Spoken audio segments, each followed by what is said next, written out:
Amén. Regresamos esta mañana al libro de Hechos. El domingo pasado iniciamos esta serie y vimos unos aspectos introductorios del libro. Así que quiero recordarles rápidamente dos cosas. En primer lugar, vimos acerca del propósito del libro de Hechos. Y el propósito del libro es mostrarnos cómo Cristo continúa haciendo su obra a través de la iglesia, llevando el evangelio y salvando almas alrededor del mundo. Eso es lo que el libro de Hechos quiere mostrarnos. La obra de Cristo continúa. La obra de Cristo no terminó en la ascensión, sino que los discípulos fueron enviados por Él a continuar la misión del Señor. La segunda cosa que estuvimos hablando es cómo esta obra es llevada a cabo por medio del Espíritu Santo, el cual empodera y capacita a hombres comunes y corrientes. Escuchen. Dios prometió y envió al Espíritu Santo sobre sus discípulos para empoderarlos y capacitarlos para hacer esta misión. Y quiero recordarles que cada uno de nosotros fuimos exhortados a meditar en dos cosas. La primera cosa en la que usted debía meditar esta semana era preguntarse: ¿estoy continuando la obra de Dios en la tierra a través de mi iglesia? ¿O simplemente vivo mi vida y voy a la iglesia? ¿Qué significa vivir en misión? Y una pregunta que era importante y realmente una pregunta bastante confrontadora al mismo tiempo es: ¿Cristo está viviendo su vida en mí? ¿Cristo está viviendo su vida en mí? Esa era la primera cosa en la que debían meditar, examinarse, hacerse preguntas. Pero también habían otras para meditar, y una de ellas era: ¿soy suficiente? ¿Estoy siendo autosuficiente de modo que no busco por medio de la palabra de Dios la influencia del Espíritu Santo? ¿Estoy siendo autosuficiente? ¿Se examinó usted esta semana? ¿Es autosuficiente en su matrimonio? ¿Es autosuficiente en su trabajo? ¿Es usted autosuficiente en las cosas que hace? ¿Soy tan orgulloso que creo que soy capaz de hacer las cosas que Dios quiere que haga en mis fuerzas sin buscar el auxilio y la fortaleza que viene de su Espíritu? Escuche, ¿soy tan orgulloso? Creo que nos hemos vuelto descarados con el pecado, ¿verdad?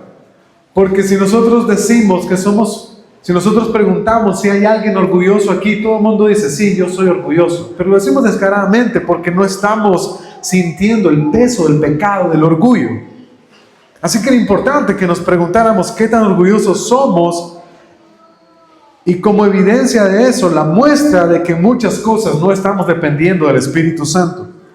Otra pregunta era: ¿qué pecados en mi vida necesito confesar y arrepentirme para no entristecer al Espíritu Santo que mora en mí?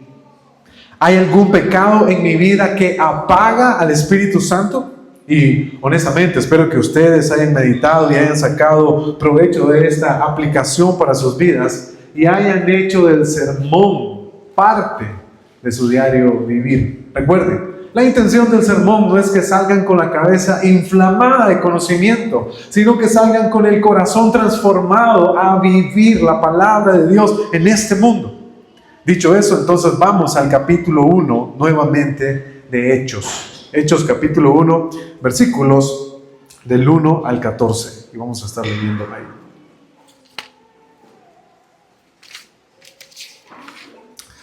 Dice la palabra del Señor de la siguiente manera: en el primer tratado, oh Teófilo, hablé acerca de todas las cosas que Jesús comenzó a hacer y a enseñar hasta el día en que fue recibido arriba, después de haber dado mandamiento por el Espíritu Santo a los apóstoles que había escogido, a quienes también después de haber padecido se presentó vivo con muchas pruebas indubitables, apareciéndoseles durante 40 días y hablándoles acerca del reino de Dios. Versículo 4. Y estando juntos, se les mandó que no se fueran de Jerusalén, sino que esperasen la promesa del Padre, la cual les dijo: oísteis de mí.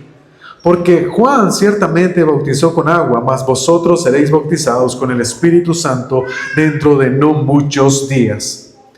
Entonces los que se habían reunido le preguntaron diciendo: Señor, ¿restaurarás el reino de Israel en este tiempo? Y les dijo: no os toca a vosotros saber los tiempos o las sazones que el Padre puso en su sola potestad. ¿Están conmigo en el versículo 8? Versículo 8. Pero recibiréis poder cuando haya venido sobre vosotros el Espíritu Santo, y me seréis testigos en Jerusalén, en toda Judea, en Samaria y hasta lo último de la tierra. Y habiendo dicho estas cosas, viéndolo ellos, fue alzado y le recibió una nube que le ocultó de sus ojos. Y estando ellos con los ojos puestos en el cielo, entre tanto que él se iba, he aquí se pusieron junto a ellos dos varones con vestiduras blancas, los cuales también les dijeron: varones Galileos, ¿por qué estáis mirando al cielo? Ese mismo Jesús que ha sido tomado entre vosotros al cielo, así vendrá como le habéis visto ir al cielo. Versículo 12. Entonces volvieron a Jerusalén desde el monte que se llama del Olivar, el cual está cerca de Jerusalén, camino de un día de reposo. Y entrados, subieron al aposento alto donde moraba Pedro y Jacobo, Juan, Andrés, Felipe, Tomás, Bartolomé, Mateo, Jacobo, hijo de Alfeo, Simón el celote y Judas, el hermano de Jacobo. Todos estos perseveraban unánimes en oración y ruego con las mujeres y con María, la madre de Jesús, y con sus hermanos. Amén. Vamos a continuar en este pasaje, en este capítulo 1 y en esos versículos. Y el título del sermón de esta mañana es El reino de Dios y su avance. Y vamos a ver este tema en 3 puntos, basándonos en estos versículos que acabamos de leer. En primer lugar, nuestro primer punto será el reino de Dios. Y quiero que vayamos por este punto comprendiendo qué significa el reino de Dios y por qué el reino de Dios es importante. En segundo lugar, estaremos viendo el avance de este reino. Vamos a ver cómo Dios hace avanzar su reino en esta tierra. Y en tercer lugar, vamos a estar viendo una motivación para cumplir esta misión. Así que vamos al primer punto. Para quienes toman nota esta mañana, pueden ver aquí en la pantalla, nuestro primer punto es el reino de Dios. Y llama la atención el término, el reino de Dios, porque el reino de Dios es un tema central en las enseñanzas de Jesús. Si ustedes pueden notar, nuestro pasaje dice que una vez que el Señor se les apareció a los discípulos durante los 40 días, lo primero que hizo fue hablarles acerca de ¿qué cosa? ¿Acerca de qué cosa? Hablarles del reino, en el versículo 3. Hablarles acerca del reino de Dios. Esto parece mostrarnos que era importante continuar, que Jesús continuara hablándoles y enseñándoles acerca de estas cosas a los discípulos. Así que cuando Lucas escribe esto, él está diciendo a Teófilo que en el tiempo en el que Jesús estuvo con sus discípulos después de la resurrección, ocupó este tiempo para enseñarles acerca del reino de Dios. Y ustedes recordarán que dijimos el domingo pasado que Lucas escribió 2 tratados. El primer tratado es el Evangelio de Lucas y el segundo tratado es el libro de Hechos. Y en el primer tratado, Lucas quiere recordarle a Teófilo que nuestro Señor Jesucristo anunció que Él restauraría el reino de Dios sobre el mundo. También Él llamó a los del pueblo de Israel a vivir bajo el reino de Dios siguiéndole a Él. Luego nuestro Señor Jesús fue coronado cuando Él entregó su vida. Él murió y resucitó conquistando la muerte. Así que Jesús en el libro de Hechos en el libro de Lucas, está hablando constantemente acerca del reino de Dios. Y Lucas inicia el libro de Hechos diciéndonos que el Rey Jesús ha resucitado y está ahora instruyendo a los discípulos de lo que el reino de Dios es, cómo se debe vivir en el reino de Dios y cómo deben expandir este reino en este mundo. Dicho eso, creo que quienes han leído los evangelios repetidamente han encontrado esta frase, el reino de Dios. Y no sé cuántos se han preguntado, ¿qué cosa es el reino de Dios? Yo me he hecho esa pregunta. Yo creo que ustedes también. Es una pregunta importante. Así que permítanme responderles, ¿qué es el reino de Dios? El reino de Dios se refiere al gobierno soberano de Dios sobre todas las cosas. Y este reino, ¿cuándo inició? ¿Cuándo inició el reino de Dios? El reino de Dios inició en la creación, Génesis capítulo 1, cuando Él creó todas las cosas y todas las cosas eran perfectas y Él ejercía su autoridad soberana perfectamente sobre todo. ¿Y quiénes estaban allí en el Edén? Adán y Eva. Y ellos eran administradores bajo este reino. Sin embargo, sabemos que el pecado entró y todo el reino de Dios fue corrompido por el pecado. Adán y Eva se rebelaron contra Dios y ellos cedieron la autoridad del gobierno. ¿A quién? A Satanás. A Satanás y a la muerte. Ahora este mundo es gobernado por Satanás y la muerte. Sin embargo, Dios promete un hijo que vendría a restaurar todas las cosas y a salvar a los hombres, devolviéndoles nuevamente un gobierno perfecto de paz con Dios. Nosotros sabemos que Cristo es enviado como el Hijo de la promesa, como el Mesías, el Rey de Israel. Y a través de su obra, Él está trayendo la salvación a los hombres y así inaugurando su reino, el cual establece en la vida de los creyentes. Cristo inaugura su reino a través de su muerte y de su resurrección. Sin embargo, este reino aún no ha sido consumado completamente. ¿Cuándo será consumado? Es decir, ¿cuándo veremos este reino completamente establecido en la tierra? ¿Cuándo? En el reinado futuro, cuando Cristo regrese y Él ha prometido traer un cielo nuevo y una tierra nueva a este mundo eternamente. Ese reinado será físico. Así que Jesús les está enseñando esto a los discípulos. Pero hay algo importante aquí con respecto al reino de Dios. Podemos entender el reino de Dios en dos maneras: un reino espiritual y un reino físico. Jesús le enseña a los discípulos que el reino de Dios es primeramente establecido espiritualmente. Debe ser primero establecido ¿dónde? ¿En la nación de Israel? ¿Dónde? ¿En qué nación de este mundo? En ninguna. Deberá ser primeramente establecido en el corazón del hombre. Y luego en un futuro será establecido físicamente en el mundo. De modo que el libro de los Hechos nos permite ver a nosotros cómo el Señor está preparando todo para la restauración de su reino. Él está salvando a los hombres por medio del Evangelio. Él les está dando un nuevo corazón para que ahora los hombres puedan someterse al señorío de Cristo. Ellos están siendo trasladados del reino de las tinieblas al reino ¿de qué? Al reino del Hijo amado. Al reino del Hijo amado. Nos está enseñando que los hombres necesitan ser transformados para poder recibir verdaderamente el reino de Dios. Y por esta razón, Cristo, y por favor, llévese esto en su corazón, Cristo no es solamente el Salvador de los hombres, Cristo es el Señor y Salvador, porque cada uno de nosotros hemos de ser gobernados por el Señor.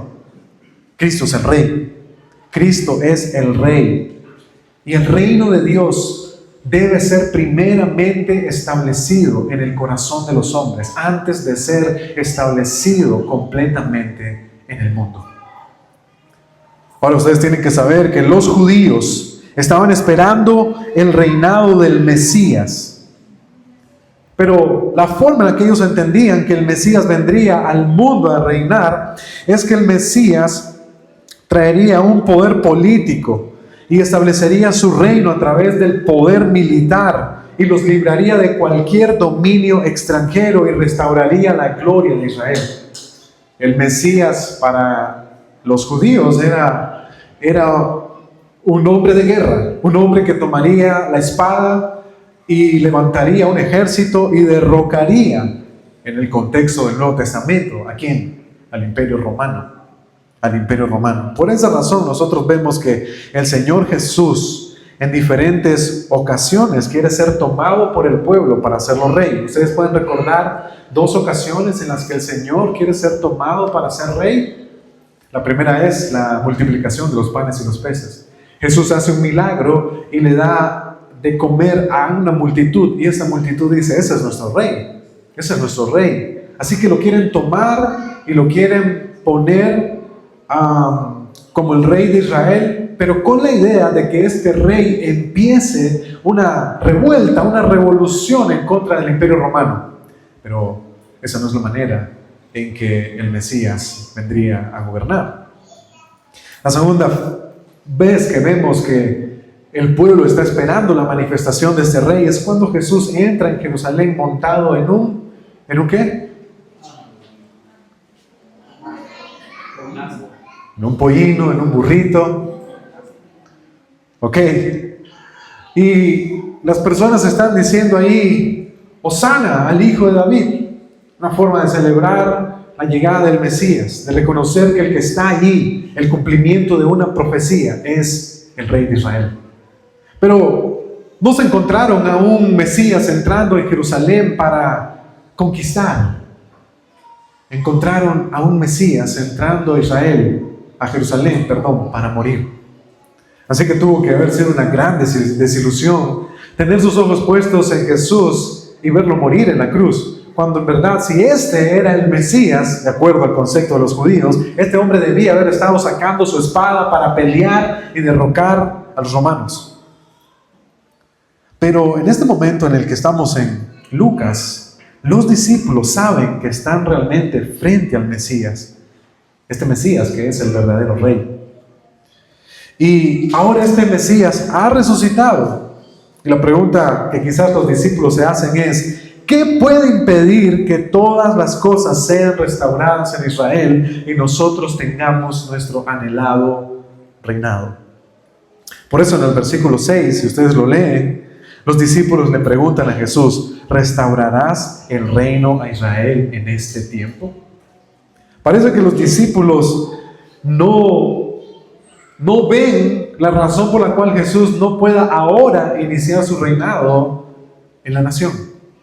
Sin embargo, Jesús mismo no niega que en verdad habrá una restauración, pero que esa restauración será futura hasta que Él regrese. Entonces, hasta que Él regrese, será completado el reino de Dios en su plenitud, el reino físico, el reinado de Cristo en la tierra, será completado. Mientras tanto, Él redirige su enfoque y le enseña a los discípulos que hay una misión espiritual antes de que el reino sea establecido en la tierra. Y esa misión espiritual es como Dios está ahora estableciendo su reino primeramente en la vida de los hombres. Y Él lo está haciendo a través del Evangelio, cuando los hombres creen y se arrepienten y el Espíritu Santo les hace nacer de nuevo. Él les da una nueva vida. Él hace que estas personas adopten una nueva vida conforme a su nuevo reino, una nueva identidad, una nueva forma de pensar, una nueva forma de vivir, una nueva actitud, un nuevo carácter que refleja a su rey y a su reino. Dicen que los nicaragüenses son los únicos cambiantes cuando se van a otro país. ¿Están de acuerdo ustedes? ¿Qué dicen? Se van para Costa Rica, en menos de 3 días ya están hablando como ticos, ¿no?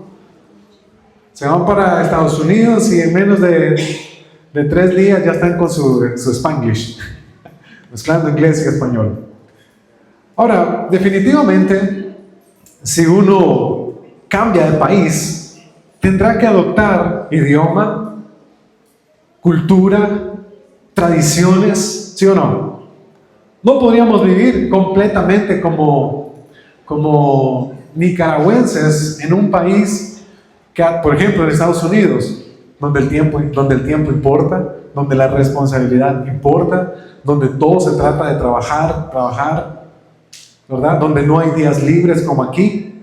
Ya de repente tenemos tantos días libres aquí que después la gente dice que por qué la economía no está buena, pero si se pone a revisar el calendario nicaragüense tenemos demasiados días libres.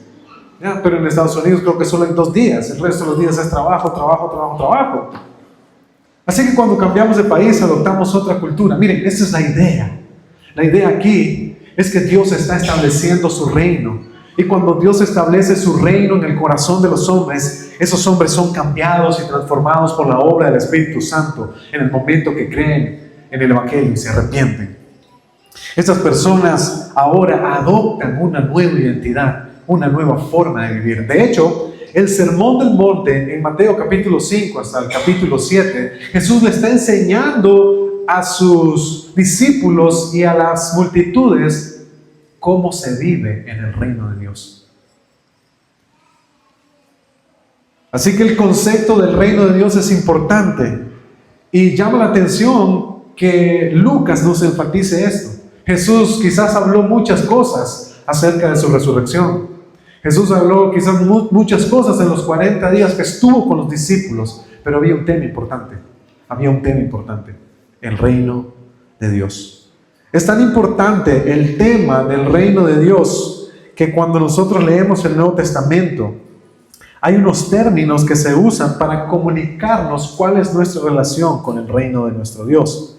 En primer lugar, se dice que los creyentes ahora tienen una ciudadanía celestial.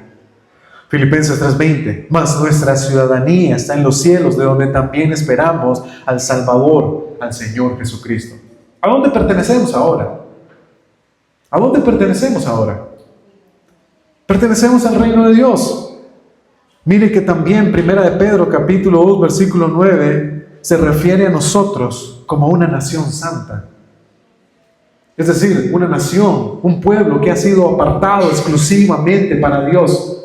Un pueblo que ha sido tomado para ser consagrado para Dios. Pero también se nos llama real sacerdocio. ¿Qué cosa es el real sacerdocio? El sacerdote es aquel que está dedicado al servicio del rey. ¿Quién es el rey? Cristo es el rey. Nosotros somos ahora el real sacerdocio. Somos los verdaderos sacerdotes al servicio de nuestro Señor Jesucristo. Servimos a su reinado. Estamos ahí para servir a este rey. Pero hay una palabra que me llamó mucho la atención: emisarios y embajadores de Cristo. 2 Corintios 5:20 dice: así que somos embajadores en nombre de Cristo, como si Dios rogase por medio de nosotros. Os rogamos en nombre de Cristo, reconciliaos con Dios. Si nosotros somos parte del reino de Dios, quiere decir que somos sus ciudadanos, quiere decir que somos su nación santa, somos sus sacerdotes al servicio del rey, y también significa que somos sus embajadores. ¿Qué cosa es un embajador? Un embajador es un representante de algo, de alguien, en este caso de un reino o de un país. En Nicaragua tenemos embajada de Estados Unidos, embajada de esto, embajada de lo otro, donde ciertos países tienen a un grupo de personas que representan a su país en nuestro territorio. Hablan de sus leyes, hablan de sus políticas, y esa es la idea. Aquí, cuando somos embajadores de Cristo, significa que nosotros estamos en esta tierra para representarlo a Él, para representar su cultura, para representar todo lo que tenga que ver con su reino.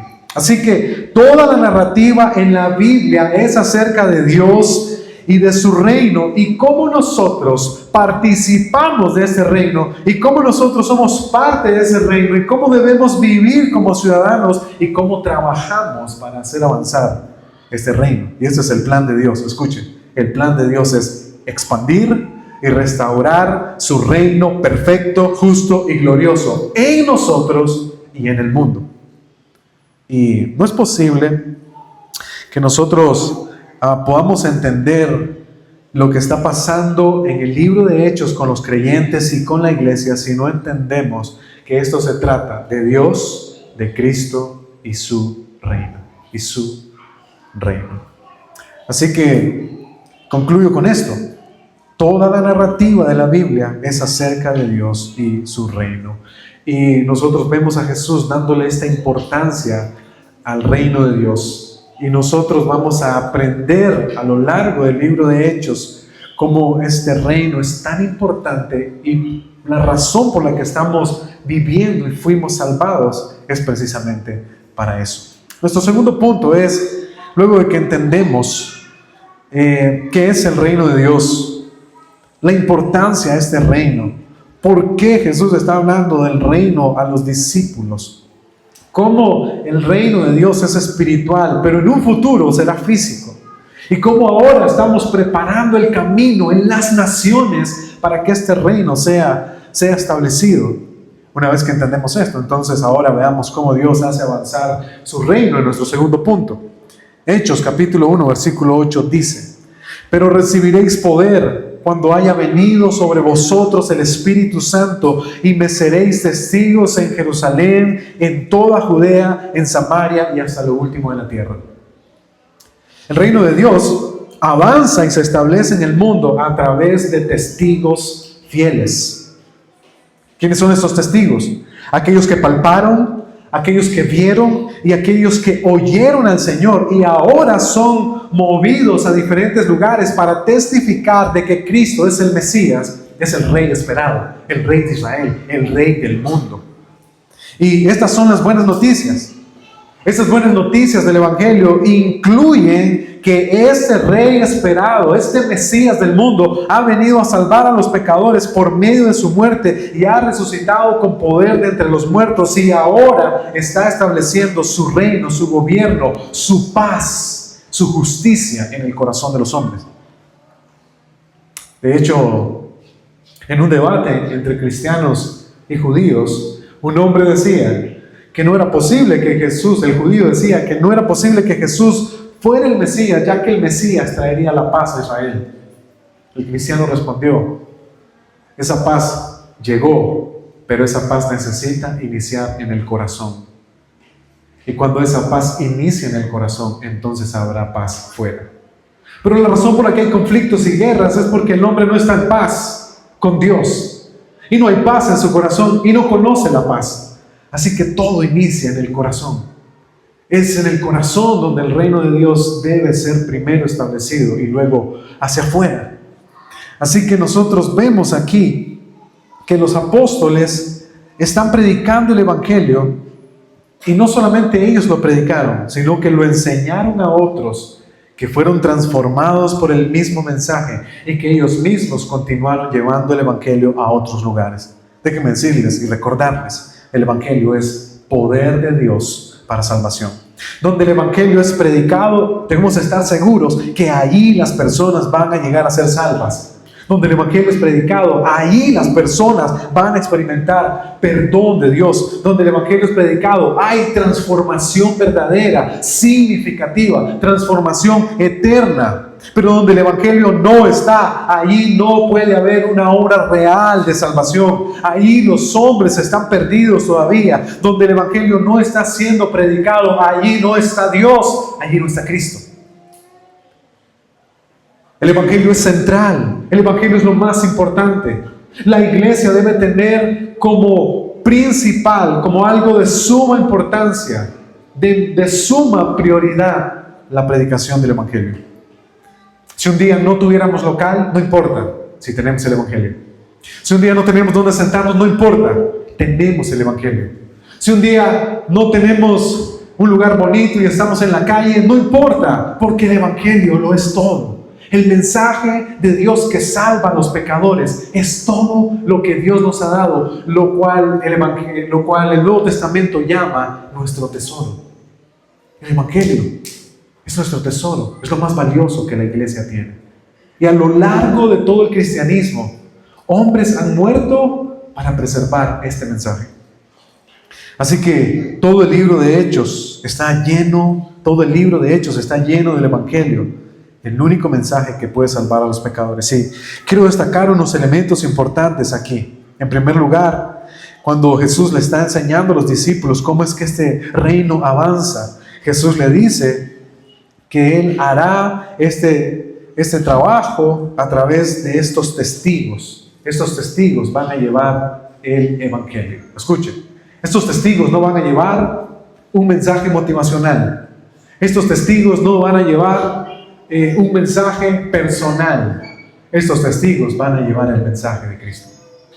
No están allí para hablar cosas que les ocurrieron, experiencias, sueños. Están ahí para testificar que ellos caminaron con Jesús, que ellos le vieron morir en la cruz, que ellos le vieron resucitar al tercer día. Están ahí para testificar que Jesús dio cumplimiento de cada una de las profecías del Antiguo Testamento. Esa es su misión, testificar de Jesús.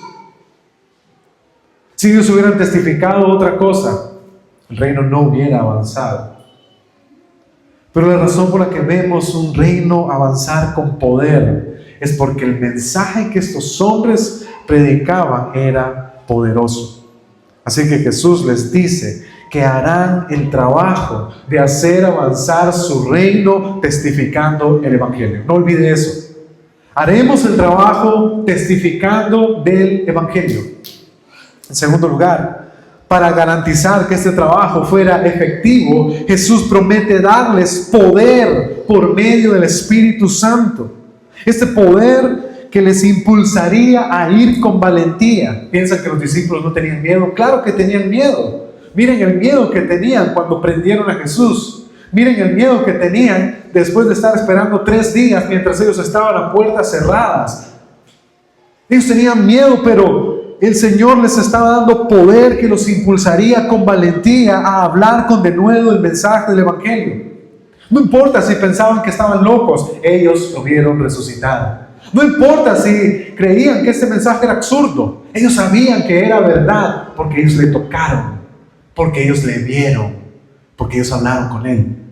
No importa, y el Espíritu Santo estaba ahí dándoles palabras para hablar. También les dio poder para que hicieran demostraciones visibles del poder de Dios, sanando, haciendo milagros.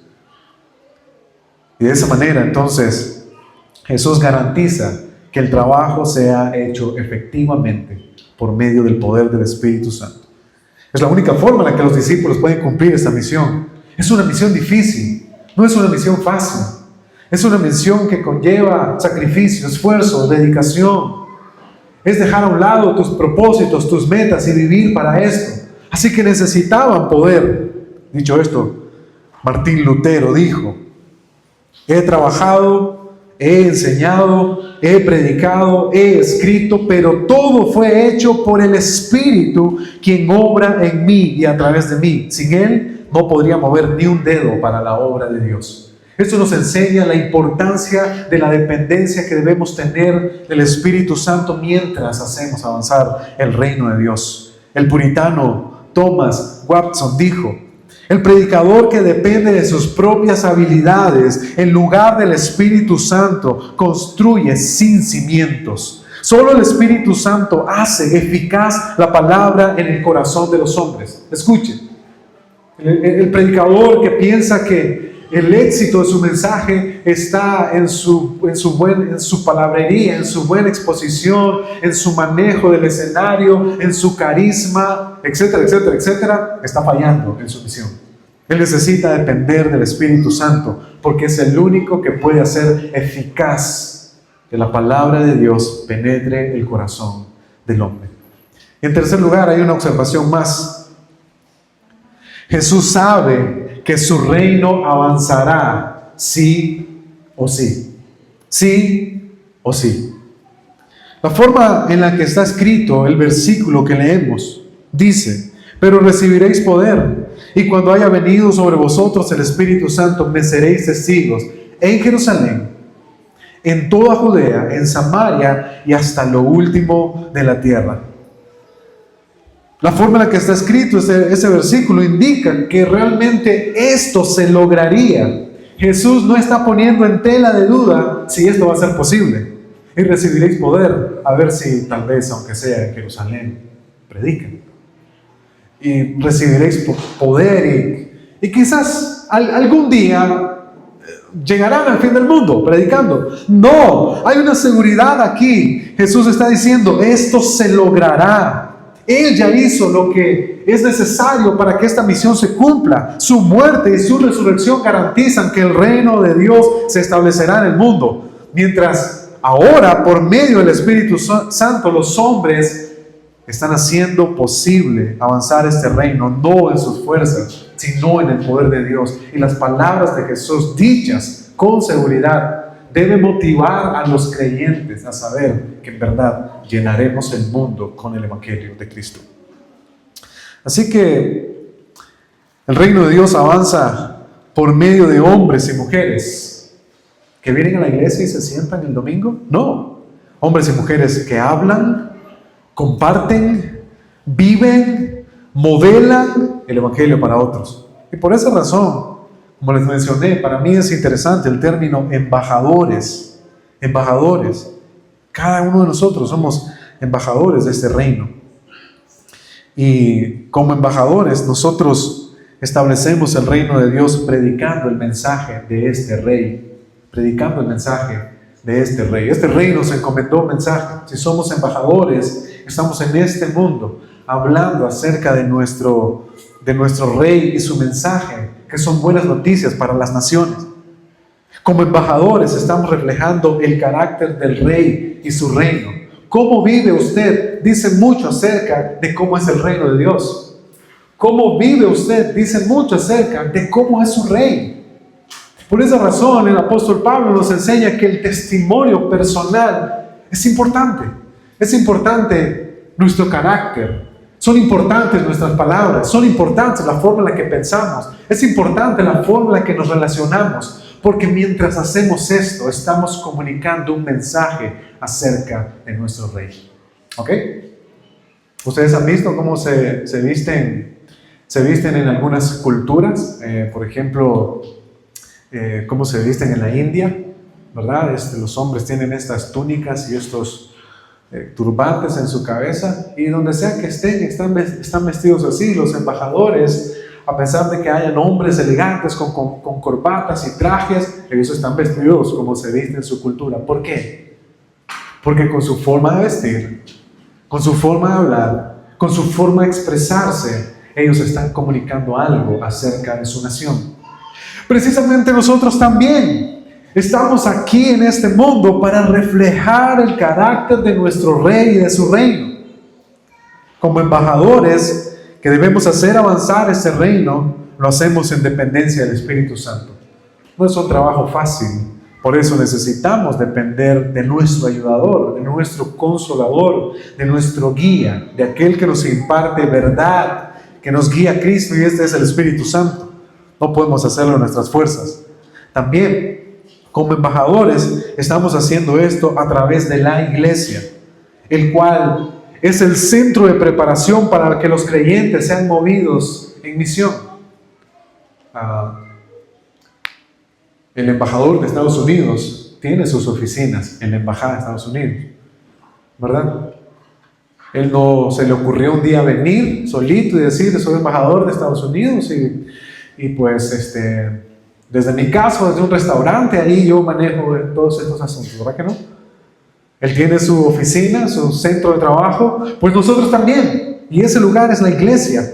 Y la iglesia es el lugar donde nos preparamos para que seamos luego enviados para cumplir esta misión. Por esa razón no existen los embajadores independientes. No existen. No existen los embajadores del reino de Dios en modalidad trabajo remoto. No existe. Usted no puede decir: yo soy embajador del reino desde mi casa, no necesito la iglesia, puedo hacer ese trabajo desde aquí. No se engañe. Usted sabe que eso es una mentira completamente de Satanás. Si alguien piensa que puede vivir la vida cristiana sin la iglesia, es porque cree las mentiras del diablo. Pero la Biblia enseña que nosotros, como embajadores del reino, nos unimos en la iglesia para prepararnos y vivir en esta misión juntos. Y como embajadores del reino oramos para que el reino de Dios avance. Si este reino es espiritual, si primeramente este reino se establece espiritualmente, pues debe avanzar por medios espirituales, y la oración es una de ellas. Así que concluyo que este reino está avanzando y es nuestro llamado a ser parte de ese avance ahora, así como los discípulos van a ser empoderados y están siendo enviados por el Señor Jesucristo para predicar en Jerusalén y hasta lo último de la tierra. Nosotros también. Ahora, nuestro tercer punto es que el Señor quiere que estemos motivados para hacer este trabajo, ¿sí? Nosotros vemos en estos tiempos que muchas de las personas que van al trabajo siempre se quejan de su trabajo, ¿sí o no? ¿A cuántos de los que están aquí les gusta su trabajo? Levante la mano. 1, 2, 2, ok, 2, 3. Les gusta su trabajo, se levantan, disfrutan lo que hacen. Cuando les va bien están contentos, y si les va mal dicen, bueno, ya el Señor proveerá seguramente, oran y están contentos con su trabajo. Pero hay personas que se levantan y dicen, ¿cómo me gustaría tener otro trabajo? Si tan solo me sacara la lotería, piensan algunos, ¿verdad? A veces, ok.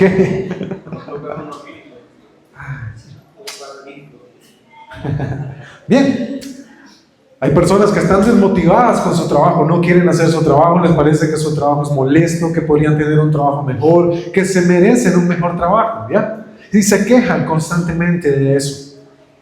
Sin embargo, el Señor Jesús quiere darle motivación a sus discípulos para que hagan este trabajo de la mejor manera.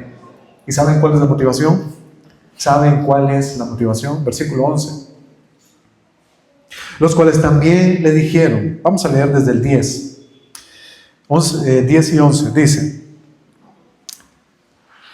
y estando ellos con los ojos puestos en el cielo, entre tanto que él se iba, he aquí se pusieron junto a ellos 2 varones con vestiduras blancas, los cuales también les dijeron: varones galileos, ¿por qué estáis mirando al cielo?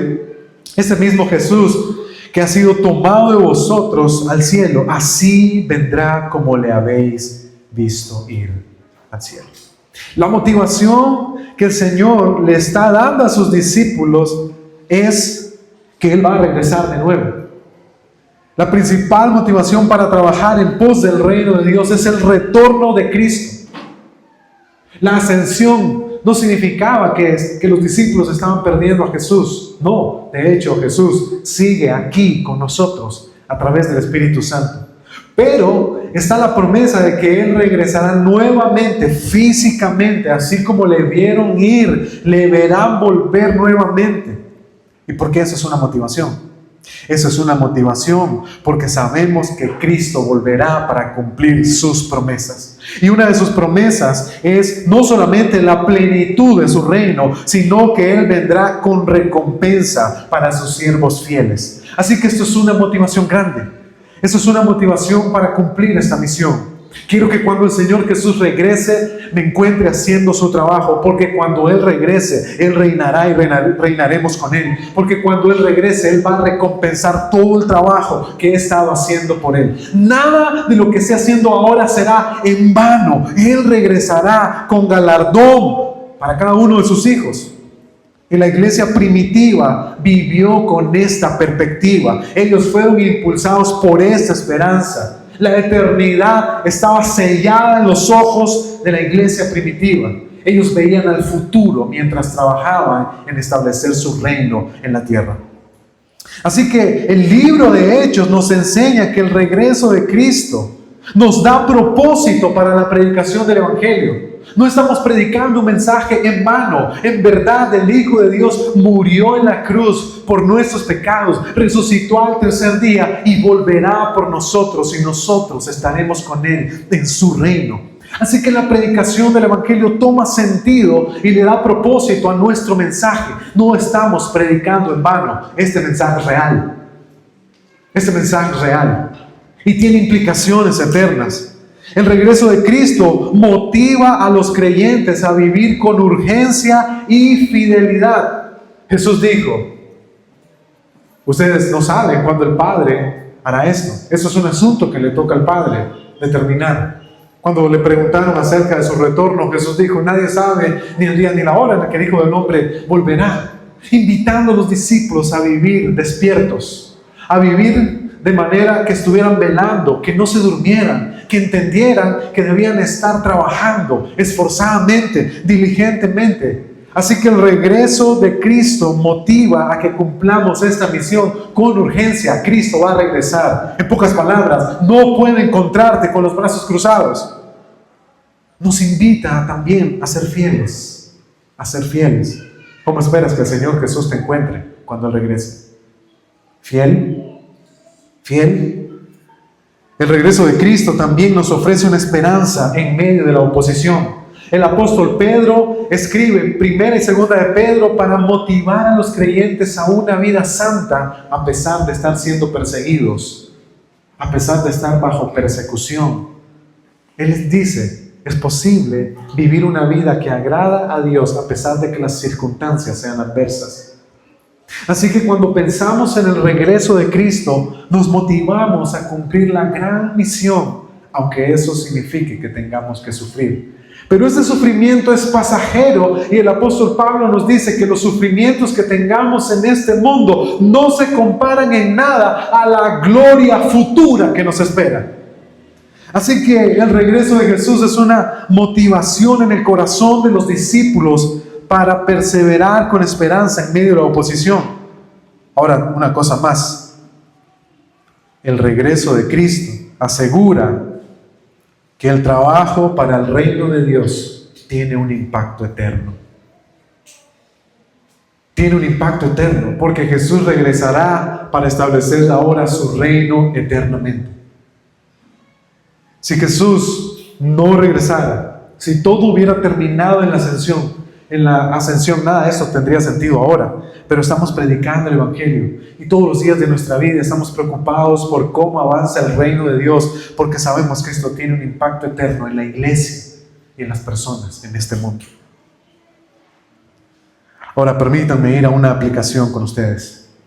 Hemos comprendido qué es el reino de Dios. Hemos comprendido que este reino es tanto espiritual como físico, que ese reino en este tiempo está siendo establecido de manera espiritual en el corazón de los hombres, a través de la predicación del Evangelio, transformando vidas. Entendemos que ese reino tiene que avanzar y somos nosotros, los hombres, los creyentes, los que lo hacemos avanzar por medio del poder del Espíritu Santo, mientras testificamos, mientras vivimos como embajadores. Ahora tenemos una gran motivación. Cristo va a regresar por nosotros. Y en esta aplicación, lo primero que quiero decirles es, todos nosotros estamos haciendo avanzar un reino esta mañana.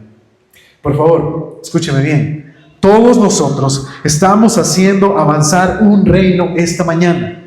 ¿Usted está haciendo avanzar el reino de Dios o usted está haciendo avanzar su propio reino? Permítame repetir, ¿usted está haciendo avanzar el reino de Dios o usted está haciendo avanzar su propio reino?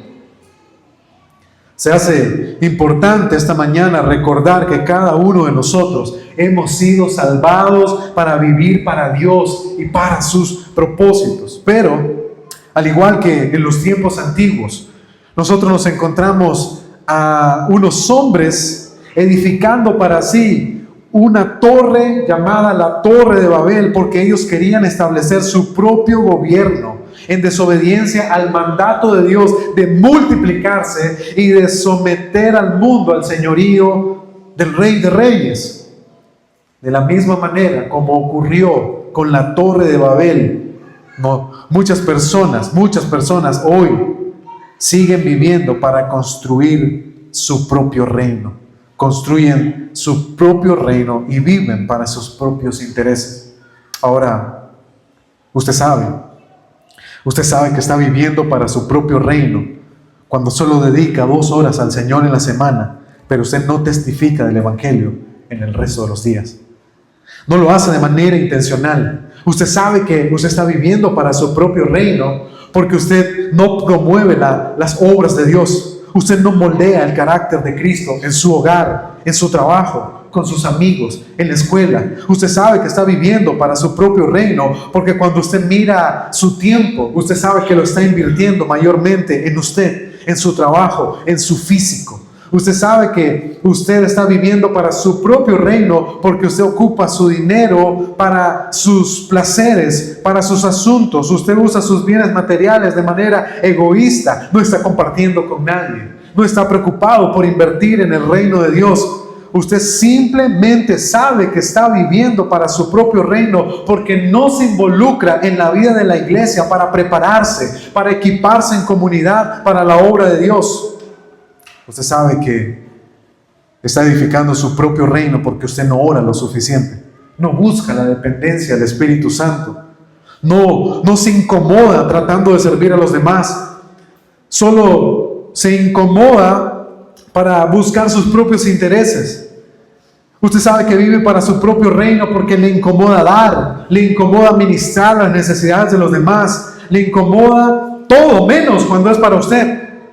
No hay compromiso, no hay valor, no hay consagración, no hay piedad. No estás menguando para que Cristo sea más grande, para que la fama de Cristo se extienda. No estás muriendo a ti mismo para que Él pueda vivir en ti. Al contrario, estás viviendo para ti mismo mientras opacas el nombre de Cristo Jesús. ¿Tú estás construyendo tu reino o del Señor? ¿Tú estás construyendo tu reino o estás construyendo el reino del Señor? No hay que engañarse. Nosotros no podemos creer que estamos construyendo el reino de Dios poniendo un poquito aquí y un poquito para nosotros, creyendo que estamos invirtiendo un poquito de tiempo aquí y el resto de tiempo aquí. No nos engañemos. Jesús dijo claramente, no puede servir a dos señores. El llamado del Señor es que esta semana, a modo de aplicación, esta semana tú abandones toda rebelión y construyas el reino de Dios. Construyas el reino de Dios. Dios le dijo el mandato de Dios en Génesis a Adán y a Eva fue multiplíquense y llenen la tierra. En la Torre de Babel, estos hombres dijeron, nos quedaremos en un mismo lugar, construiremos nuestro propio reino y esta será nuestra tierra. No nos moveremos más, nos quedaremos aquí. Y el Señor tuvo que descender y confundirlos para que ellos pudieran esparcirse. De la misma manera nosotros hemos recibido este mandamiento. Vayan por el mundo y prediquen el Evangelio. Saben que los discípulos empezaron a quedarse en Jerusalén y el Señor tuvo que desatar una persecución para que entonces los discípulos salieran de Jerusalén. De la misma manera nosotros hoy estamos aquí viviendo para nosotros, estamos aquí preocupados por nuestros intereses, pero definitivamente Dios quiere que salgamos, que nos movamos hacia sus propósitos, que vivamos en pos de su reino. Así que esta semana, si quieres practicar este sermón, primero, permite que Cristo, el Rey, gobierne cada área de tu vida. Escucha, el reino debe iniciar en tu corazón. Permite que este Rey gobierne cada pensamiento, cada acción, cada palabra. Permite que este Rey determine cómo debes vivir, qué debes hacer. Permite que este Rey te diga qué hacer con tu dinero, qué hacer con tu tiempo, qué hacer con tus recursos, qué hacer con todo lo que tienes en tu mano para Él. Permite que Él gobierne cada área de tu vida. Rinde tus armas. Deja de tratar de tomar el control de todo. Deja de pensar que todo lo que tienes te pertenece. Deja de creer que vives para ti mismo. Si eres creyente, entiende, ya moriste para que otro viva en ti. Y ese es Cristo, por medio del Espíritu Santo. Así que, luego de que hayas permitido el gobierno de Cristo en tu vida, en arrepentimiento, volviéndote de tus pecados y confiando en el sacrificio de Jesús, sal, predícale el Evangelio a otros, aprovecha cada oportunidad para hablar de Cristo, llama a los hombres y a las mujeres al arrepentimiento y a la fe esta semana. ¿Por qué? ¿Por qué no buscas a tu vecino? ¿Por qué no vas donde tu vecino y tomas un tiempo para hablar con él de cosas eternas? Sí. No creo que nunca hayas buscado a tu vecino para hablar de otras cosas, no sé, política, algún chisme, o si te diste cuenta que anoche hubo un pleito entre borrachos en el bar. No sé, yo sé que han hablado con sus vecinos, pero ¿qué tal si ahora aprovechan el tiempo para hablar acerca del Evangelio? ¿Qué tal si hablas con la señora o el señor de la pulpería que ves todos los días? Ese señor o esa señora amable que te fía, ¿no? ¿Y por qué no aprovechas el tiempo para hablar de cómo Cristo pagó nuestra deuda? Y que un día le pagarás también tú a él, ¿verdad? Si le debes. ¿Por qué no hablas con el profesor o la profesora de tu hijo? ¿Por qué no aprovechas la escuela para hablar con la madre o los padres de tus hijos? O con los compañeros de clase de tus hijos cuando visitan tu hogar. Cuando subes al taxi, ¿por qué no hablas con el taxista y le predicas el Evangelio? Cuando vas a los cumpleaños, ¿por qué no pides la palabra y hablas del Evangelio? Cuando estás en una boda, ¿por qué no te acercas y hablas el Evangelio? Donde sea que estés, haz avanzar el reino de Cristo y su salvación, la cual es gratuita para pecadores. Y Si tú dices, creo que no estoy preparado para esto, no estoy listo, tengo miedo, entonces déjame decirte que los martes tenemos discipulados en la iglesia y deberías unirte. Y si no puedes unirte el martes, entonces llámame a tu casa y te aseguro que tendremos un estudio personal y aprenderemos cómo testificar acerca de Cristo. Y si tienes miedo, ora por valor, porque el Espíritu Santo es poderoso para dártelo. Él prometió que nos haría hablar con denuedo el Evangelio. Y si no tienes ganas, y si no tienes deseo, y si eres un descuidado con esto, déjame decirte que debes arrepentirte, porque eres un mal embajador del reino de Dios. Y si no quieres hacer estas cosas, quizás ni siquiera eres parte del reino de Dios. Ni siquiera eres creyente. Tu falta de deseo, tu negligencia, tu falta de interés puede ser una muestra que el reino de Dios no ha sido establecido en tu corazón. Piensa en esto, por favor. Piensa en esto, por favor. Haz planes esta semana. Haz planes esta semana.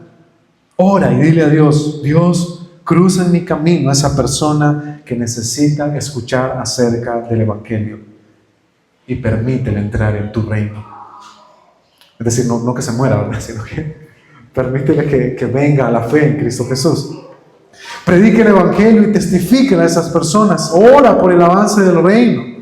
Ora para que Dios te permita, a través de simples palabras, como Cristo murió por tus pecados, arrepiéntete, puede hacer que el hombre más impío en el mundo se vuelva el hombre más santo. Puede hacer que el hombre más ebrio se vuelva el hombre más sabio. Hacer que las prostitutas se vuelvan mujeres piadosas. Hacer que los hombres inmorales se vuelvan hombres santos.